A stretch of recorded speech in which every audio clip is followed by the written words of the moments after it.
Welcome dear student. Today we are going to start numerical number 5th and it is based on the concept of resultant force. If I am talking about the worth of this numerical, it is very important for examination point of view, even any type of examination point of view. So हम start करेंगे कि यहाँ पर हमें एक hook दे रखा है जिस पर एक 50 न्यूटन का फोर्स, एक 80 न्यूटन का फोर्स और एक 70 न्यूटन का फोर्स लगा हुआ है. So determine the resultant of three forces. So we have to determine the resultant of three forces, that's called 50 Newton, 80 Newton and 70 Newton. अगर मैं 70 न्यूटन वाले फोर्स को F1 मान लूँ, 80 न्यूटन को मैं F2 से डिनोट कर देता हूँ और 50 न्यूटन को F3 से डिनोट कर देता हूँ. तो जैसा कि हमने पढ़ा है रूल नंबर 1 के जितने भी फोर्सेस होते हैं वो सारे के सारे हम कहाँ से लेंगे, एंटी क्लॉकवाइज डायरेक्शन से लेंगे. तो सारे के सारे एंगल हम एंटी क्लॉकवाइज डायरेक्शन में लेंगे और हर एक फोर्स का कंपोनेंट एक वर्टिकल कंपोनेंट बनेगा और दूसरा हॉरिजॉन्टल कंपोनेंट बनेगा. तो यहाँ पर हम एक फोर्स ले लेते हैं. सबसे पहले F1 है मेरे पास 70 न्यूटन और इस 70 न्यूटन फोर्स के दो टाइप हम कर लेते हैं. पहला मेरा हॉरिजॉन्टल टाइप और दूसरा वर्टिकल टाइप. सो अगर मैं हॉरिजॉन्टल फोर्स की बात करूं तो हॉरिजॉन्टल फोर्स में मेरा F1 cos थीटा हो जाता है और अगर मैं यहाँ पर वर्टिकल कंपोनेंट की बात करूं तो वर्टिकल कंपोनेंट में मेरा साइन थीटा मल्टीप्लाई हो जाता है. और एंगल की बात करें तो एक्स एक्सिस से F1 तक का एंगल कितना बन रहा है, यहाँ से यहाँ तक 25 + 25 गेटिंग 50 डिग्री. सो थीटा को हम 50 डिग्री बोलेंगे. सो यहाँ F1 आ जाएगा मेरे पास, F1 इंटू F1 की वैल्यू है 70 into cos 50 degree. After then vertical component को देखें तो F1 है 70 इंटू साइन 50 डिग्री. तो एक वर्टिकल कंपोनेंट आया और एक हॉरिजॉन्टल कंपोनेंट हुआ. दूसरा F2 फोर्स लेंगे. F2 फोर्स है 80 न्यूटन. अब इसका भी एक वर्टिकल कंपोनेंट और एक हॉरिजॉन्टल कंपोनेंट बनेगा. सो हॉरिजॉन्टल कंपोनेंट में cos theta multiply, vertical component में sin theta multiply. So here it is 80 Newton cos theta, that is called F2 तक का एंगल कितना है, यहाँ से यहाँ तक सिर्फ 25 डिग्री दिया हुआ है हमें क्वेश्चन में. So here it is cos 25 degree. Vertical की बात करें then here it is 80 into sine 25 degree. ये पोर्शन मेरे पास बना. आफ्टर देन ऐसे ही सिमिलरली F3 फोर्स को लेंगे. F3 फोर्स की वैल्यू है मेरे पास 50 न्यूटन. सो 50 न्यूटन में अगेन एक हॉरिजॉन्टल कंपोनेंट बनेगा और दूसरा मेरा वर्टिकल कंपोनेंट बनेगा. एक हॉरिजॉन्टल कंपोनेंट बना और दूसरा मेरा वर्टिकल कंपोनेंट बना. सो हॉरिजॉन्टल कंपोनेंट में 50 इंटू कॉस थीटा और यहां बनेगा 50 इंटू साइन थीटा. अब यहां पर एंगल देखें तो F3 एंगल हमें कहां से लेना है, ऑलवेज एंटी क्लॉकवाइज डायरेक्शन से एंगल लेना है.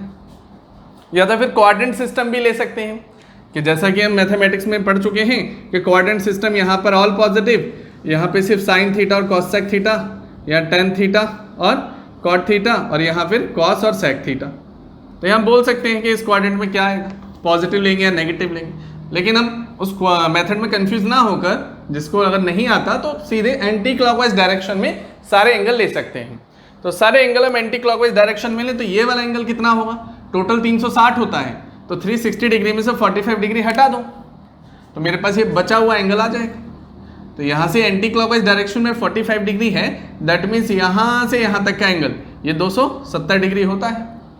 तो यहाँ से यहाँ तक का एंगल 270 डिग्री हो गया और यहाँ पर ये 45 डिग्री है. तो 360 डिग्री में से 45 को माइनस कर दिया जाए तो यह आ जाएगा 5 and here it is 1315 degree.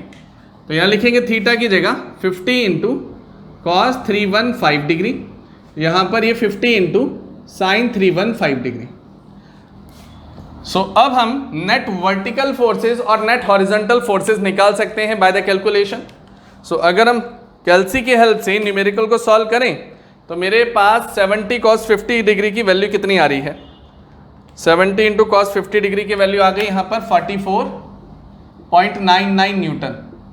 इस पार्ट को सॉल्व करके फिर इस हॉरिजॉन्टल पार्ट को देखते हैं तो 80 इंटू कॉस 25 डिग्री की वैल्यू आ रही है 72.50. इस पार्ट को यहाँ लिख दिया.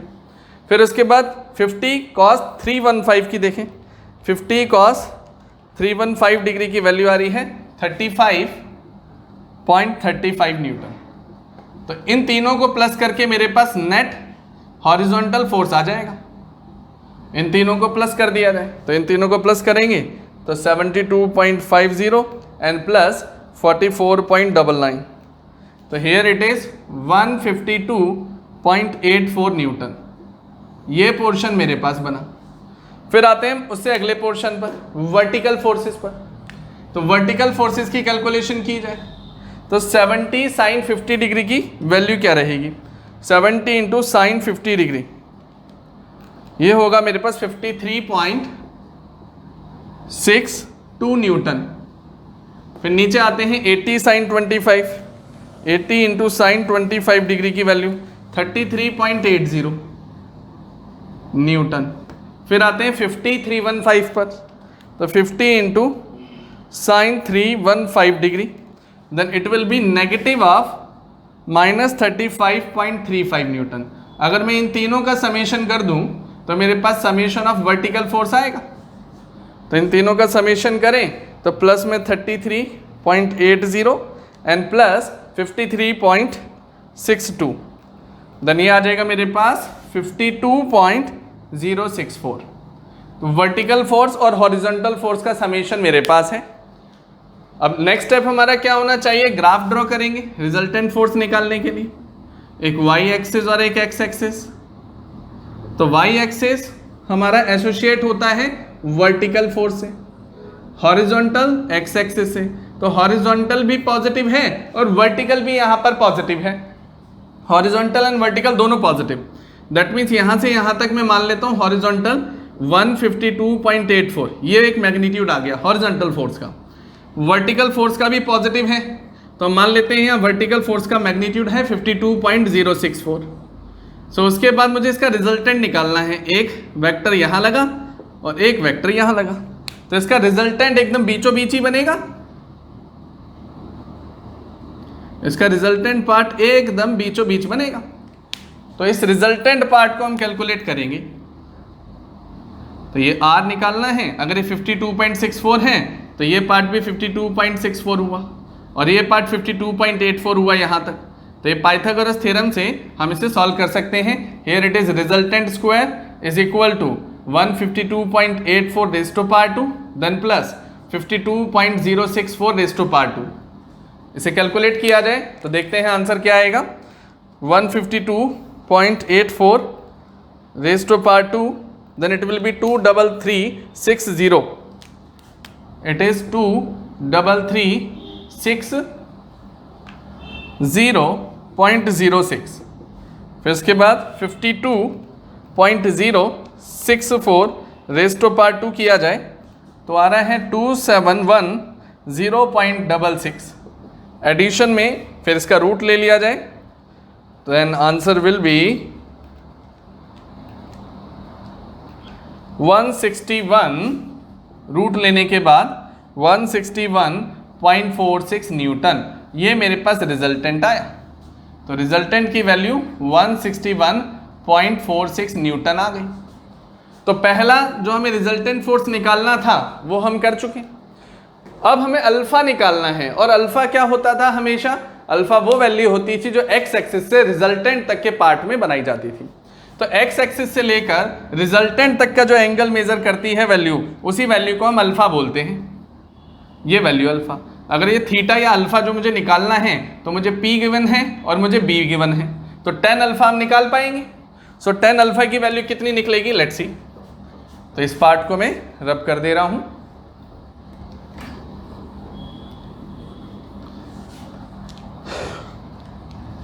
सो नाउ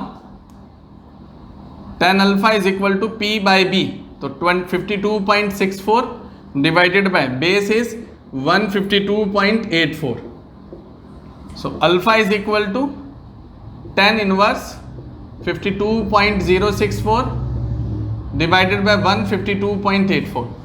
तो अकॉर्डिंग टू द कैलसी इसे सॉल्व किया जाए, 52.064 divided by 152.84 and tan inverse, तो 18.81 डिग्री आंसर आया।